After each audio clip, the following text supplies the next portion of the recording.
All right, this is Patrick Rogers, and today we have the privilege to have Colin Sanburg on the show. And Colin is the CEO of FinElevate. Welcome to the show, Colin. Yeah, thanks for having me on, Patrick. Yeah, you bet, man. So a little bit about Colin.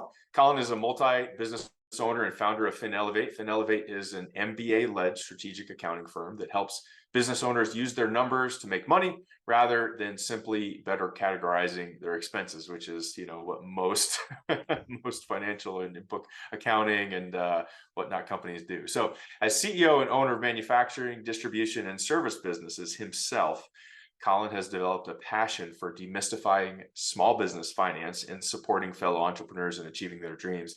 And that's, I think that's one of the things that really distinguished when we were talking and when I was looking at who you are, Colin, distinguished you from others is that not only are you doing financial services for companies, but you own real companies, you own manufacturing companies, you own distribution and service businesses. So it's a whole different ball of wax. You get it. You're in the field playing. So I think that's fantastic. Colin, I can't wait to dive into all this. Before we do, what's one interesting fact about yourself that not many people know, man? Yeah, so I would say that in 2006, when I took over my first company, I've been there for about 5 years, and I was the rare entrepreneur that really wanted to go get my MBA. And within 1 month, I started my MBA, my executive MBA program. I took over as CEO of the company and met my wife, who I now have 3 children with and been married to for 15 years. That's a whole lot.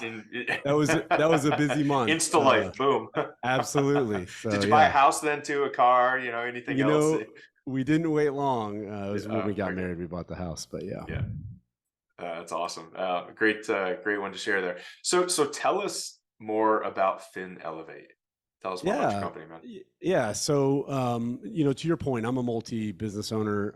I've been CEO for, a number of years. I've also advised and supported my partners who are CEOs across some of those companies right now. And this was always a challenge I was trying to solve for myself, which was, we know that accounting and bookkeeping has like the worst name in the sense of the value, right? It's a very low value to no value task typically in most companies. Typically it's commoditized, absolutely. Yeah, exactly. And that was a problem I had, for my own companies as well, which was, hey, I want analysis and I want to understand what's going on in my businesses. I want to feed that information back to management. Right. But to do that and add value is incredibly challenging. And I was a more financial owner than most. Right. And so I knew if I was having a hard time across my own company solving this problem, everybody else if I could always crack it, and that was really the birth of the company. Awesome. So you were in the ditches. I mean, you own these companies and you're like, man, I'm just, I'm having these issues. So then did you remind me again, did you have an accounting and finance background or No, you know what? When I was long before I had my MBA, I was very green in the business, but that was the part of my first company that needed my help the most. And so about a year in, I'm 23 years old, didn't know anything about anything. Yeah, right. And I had to dive in. And luckily, one of my first mentors was ironically a CPA who's a very different style of CPA. And, he just started kind of getting inside my head and tinkering around and basically explaining how business works. And kind of that idea of, accounting is the language of business. If you don't understand this, you're not a real business owner.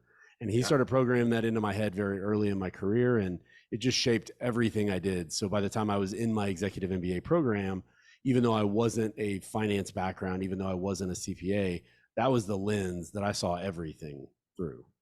Gotcha.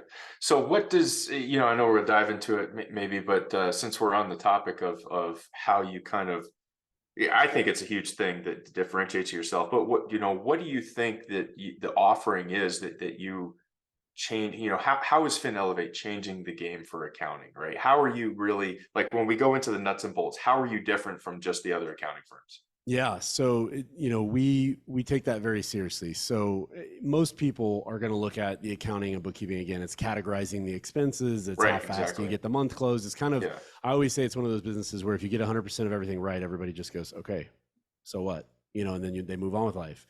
So what we looked at was, from my experience, every business owner has one of 4 goals, and typically they have several of these goals, which is, they want to grow their company, they want to make more profit, they want to improve their cash flow, or they want to exit the business. And a lot of times it's like, hey, Colin, I want to do this one, then this one, then this one.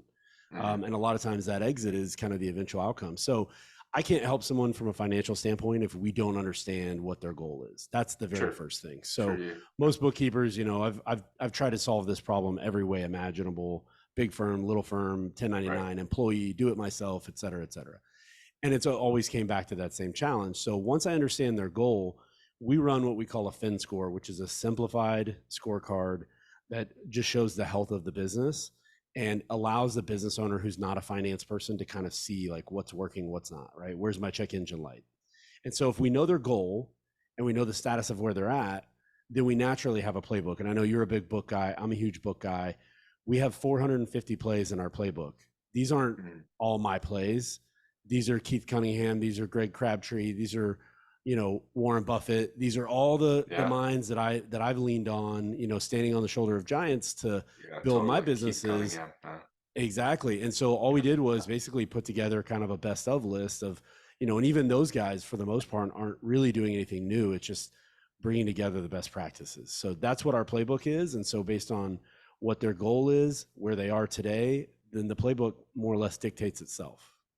So you're helping, because most accounting firms, right, like you said, they categorize and they produce a number, and then it's your job as the CEO or whoever in the company to take those numbers and make educated business decisions based on the numbers. So are you kind of helping out from a consulting side of things, like based on these numbers, this is what we recommend? Is that kind of what you're saying?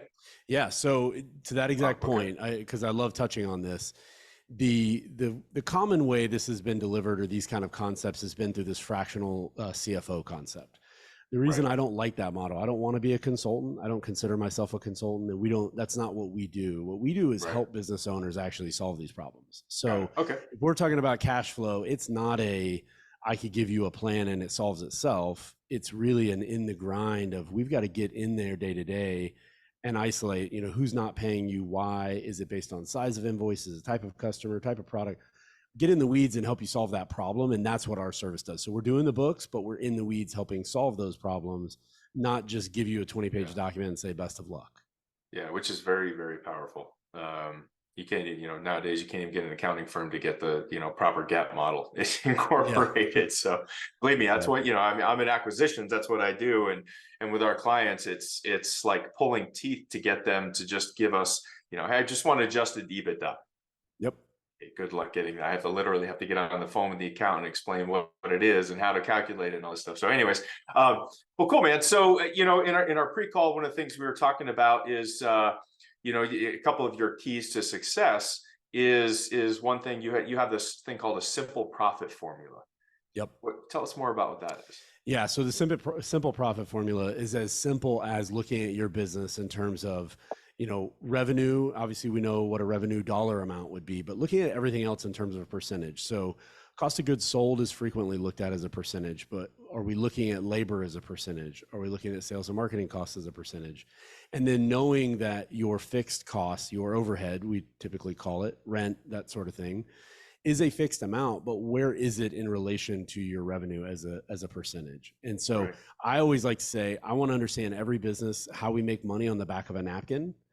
And if I understand it in those terms we just described, which is kind of which ones are variable, which ones are fixed, then I should be able to say, what if revenue got cut in half? What would happen? What if, what if revenue doubled? What would happen?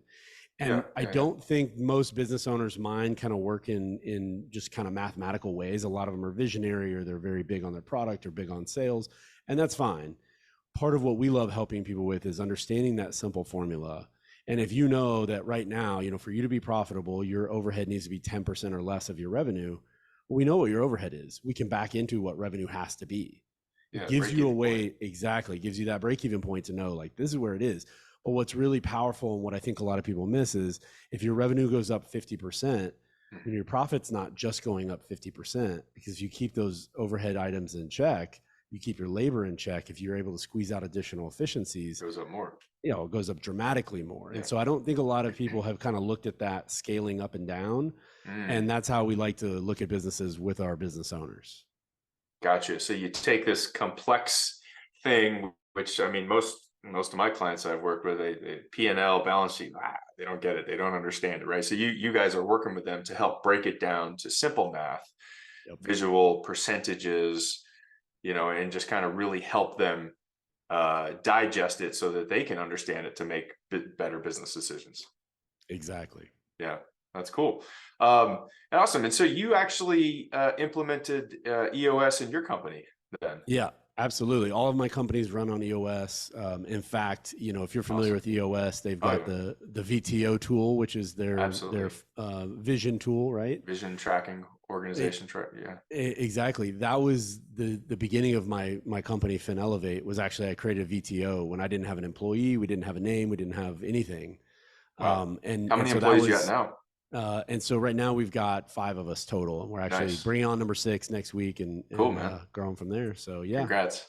yeah, Awesome. appreciate it. So tell us, so share, I mean, for those who are not familiar with EOS, if you would give an overview of what EOS is and what it's really done for you.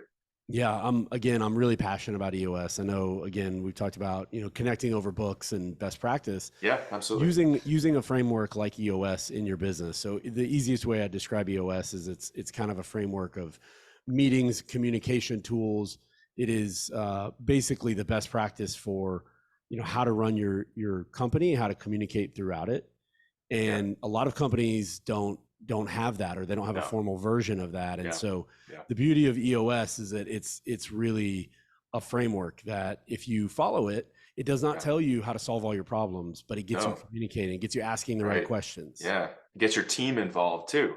Exactly. Engages the team.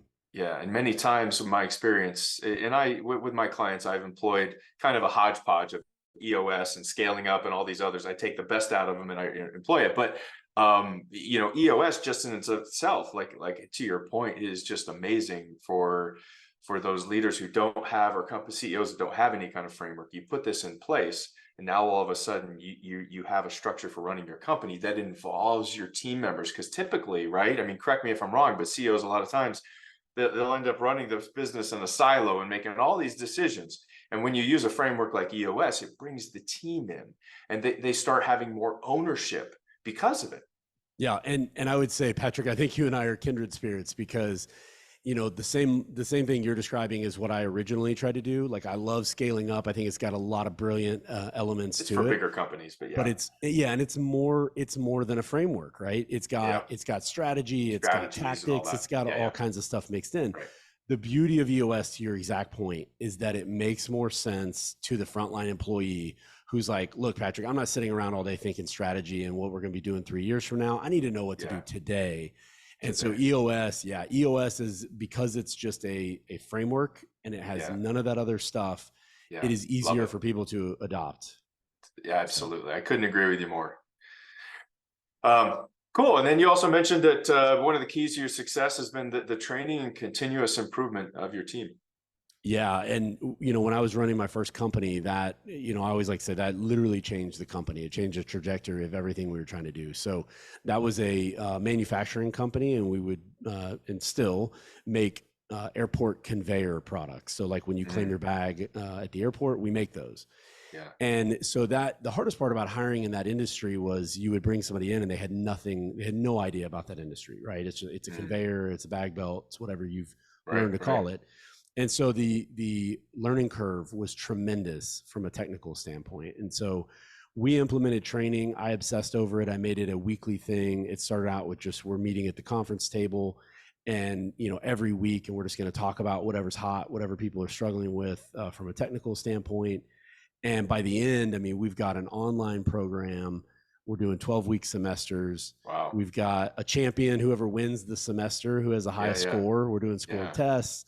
totally. We've got a wrestling belt that, you're getting awarded and you get to keep for the next semester. And, Right. we made it fun, but we really just, we went hardcore with it. And I would recommend for every company. I mean, we only had 2 people when we started it for FinElevate, started our training program, because it's just, to me, it is the ultimate form of leverage within a team. If I'm running like an EOS and I've built training and continuous improvement, there's almost no limit to what I can accomplish, because those are typically the biggest forms of drag on improvement. Yeah, totally. And people love it too, you know. Yeah. They do. And as leaders, we think, oh, they're not gonna, they're gonna hate it. They're gonna hate having to go through training. And no, they love it. They want to get better. Our people naturally want to improve. Yeah. Yeah. And I think that I love that. Keith Cunningham has that quote where he says, the guys who got A's on their report card love report card day. Right. That's And right. so, and so that It's idea so of like, true. yeah, so Yeah. A players, you want a scorecard because I want to know that I'm an A and I want the rest of the world to know that I'm an A. And so we saw that the minute we had that training and we'd go to hire, you'd see a small portion of people kind of slink to the background and the other ones perk up and they're like, man, I want to work here. Let's And roll. Let's yeah, roll. even Yeah, with yeah, yeah. customer tours, that stopping by the scorecard for the current semester and who had what grades, that became like the biggest part of our tour of our entire facility. I mean, we spent more time there talking about training, even with customers, than just about anything else we did. That's so cool. Yeah, thanks for sharing that, man. One of the things we talked about was some of the biggest failures that you've learned from as a CEO, and it's always great knowledge, I think, comes out of it. But you had said allowing low character people into your company. Yeah, yeah, that one, that was a painful lesson. I think all the big ones are, right? I definitely learned, and I'm going to keep throwing out other people's random quotes, but Tony Yeah, all Robbins good. said this on the back end of me learning this lesson, and it really hit home. And he said, when he started his businesses, he made all the same mistakes that most people do. He started out with people that he knew he could trust, and he found out they didn't have the skills to take him where he wanted to go.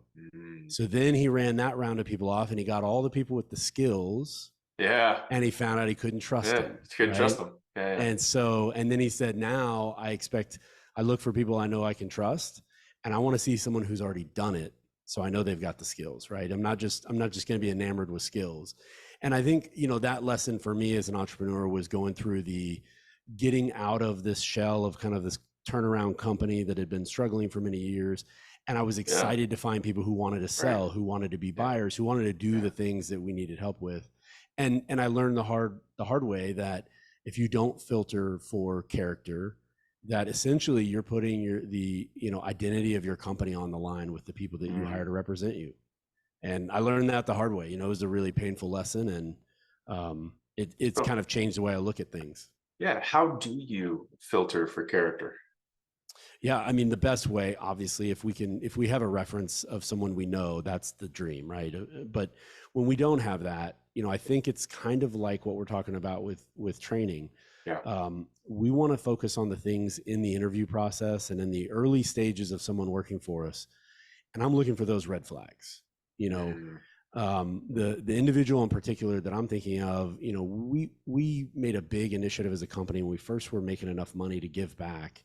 We brought mm, in some different people from the community who yeah. were representing their nonprofits, and the questions coming to this person, to the guy we brought in to speak about his nonprofit, and this nonprofit was, I mean, doing local ESL classes.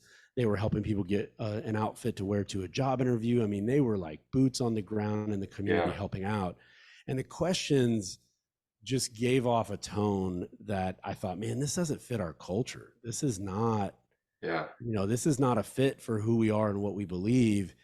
And it's interesting that it took me so long, but when I finally at the end of the story figured out what I was dealing with and had to deal with it, it's like all those little moments came back haunting me, the red flags that I overlooked at the time. Wow. It's kind of like a relationship, right? Yeah. It's almost like you're right though. And that, in fact, that's, when I was in corporate America, that's one of the best things I learned from hiring is my boss would teach me the exact same thing. Like it's real easy to get the wool pulled over your eyes from something that they're really great at. But you have to look for those red flags that are going to come up and be toxic later in whatever form it is and hurt you. You have to look for them. You can't ignore them. Yep, absolutely. Yeah, very cool, man. I want to get back to a little bit of the accounting side of things, just because obviously that's your specialty, a guru.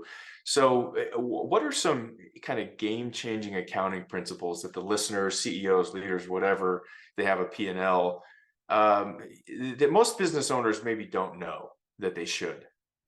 Yeah. And so we talked about obviously the simple profit formula is one of my favorites. It's one of the places we like to start. Okay. Yeah. The other ones that I would say is really understand the power of pricing, right?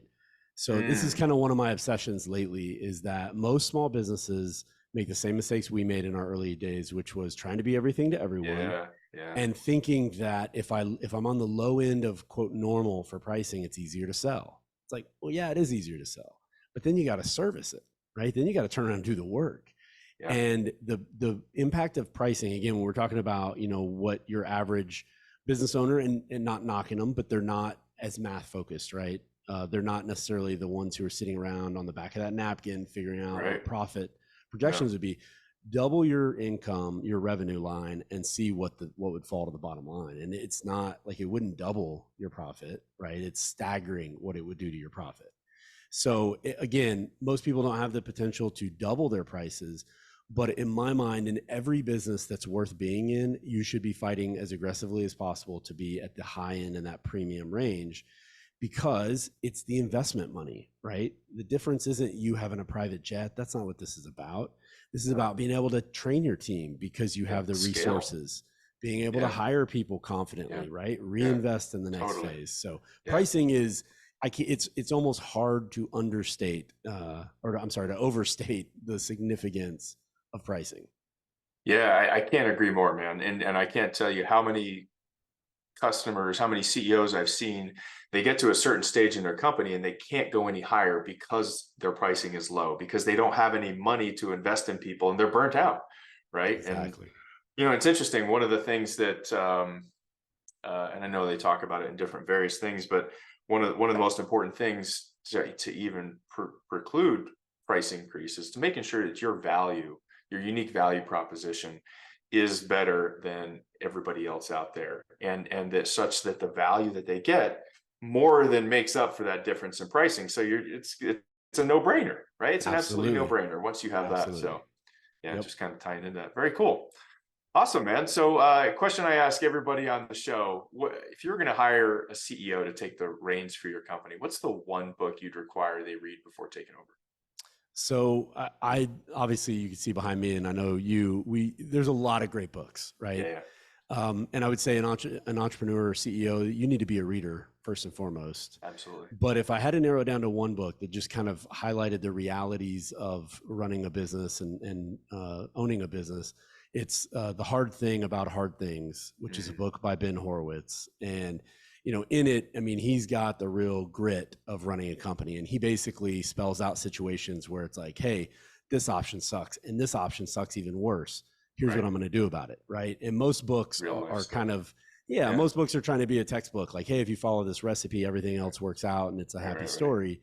And Right. he really dives into, like, man, you're going to have some sleepless nights. You're going to want to, throw up occasionally. You're going to go cry in your pillow sometimes, and you wake up and you got to fight it again. Totally. No, I love that book, man. Awesome. Colin, I want to take a few minutes and just kind of summarize my key takeaways. One is this simple profit formula. I think that's fantastic, and every CEO needs to have something similar. That you can't look at your balance sheet and P&L and be scared. You have to have a way to boil it down to something that makes sense for you, so you can make an educated decision. Having everything as a percentage, I think that's fantastic. Implementing EOS. If you don't have EOS or something similar in your company, you are missing out. If you're under $10 million, if you're over a million and under 10, between 1 and 10, you don't have some kind of framework, you're probably doing 10 times as much work as you could and should be. And it is going to absolutely limit your growth. So just echoing everything Colin said there, training, continuous improvement. At some point you need to implement that. You need to implement that. People want it. Another one is trust. When you're looking for people, when you're looking to hire people, you're looking for two things from the Tony Robbins quote, right? Is can I trust them, their character, and then have they already done it, right? Are they already proven? And one of the things that you look for really is there a reference from someone we know? And you look for that through the interview process, and then shortly after hiring with red flags. And the last thing I think is fantastic is understanding the power of pricing. And you're exactly right. We didn't really talk about it, but when you do a price increase, I think the numbers are, if you're at a 40% gross margin and you do a 10% price increase, you have to lose like 20% of your clients to even break even. So, I mean, it's a fantastic thing. And the great thing about price increase, right, is there's no associated increase in costs whatsoever. It's pure Exactly. bottom line profit. So, Yep. and trying not to be on the lower end of the pricing, not being everything to everyone, right? Finding your niche. So, um, fantastic. Colin, if there was one takeaway that you'd really want the audience to absorb from our time together today, what would that be? I would say be a lifelong learner. That's the Mm, number one thing to me is I go to bed every day wanting to be smarter than I was when I woke up. And I feel like yeah, if I won that, it doesn't matter how many bad twists and turns, challenges I'm facing. I yeah, feel like that's going to aggregate and I'm going to win. And so that's what I'd love recommend. it. And I know that's why they're listening right now. Yeah, absolutely. Be a lifelong learner. Very good. Very cool, Colin. If any of our listeners want to reach out and get a hold of you, perhaps they want to use your company for accounting, what would be the best way they can do that? Yeah, so you can go to our website, which is www.finelevate, FINELEVATE.com, or look me up on LinkedIn, just Colin Sanburg. And hey, I love connecting with entrepreneurs, whether you're looking to Yeah, do business with us or cool. you need advice. I'm Yeah. here. Awesome. And that's Colin Sanburg, ColinSanburg, for those who are listening on LinkedIn. Awesome, Colin. Thanks again for being on the show. This was an awesome episode, man. So many great nuggets in here. Yeah, I loved it, Patrick. Thanks for having me. You bet. And for the listeners out there, please hit the like and subscribe button and help us spread the word about what we're doing. We're helping the next generation of CEOs and leaders be that much more successful. And with that, we'll see you on the next episode. Thanks a lot.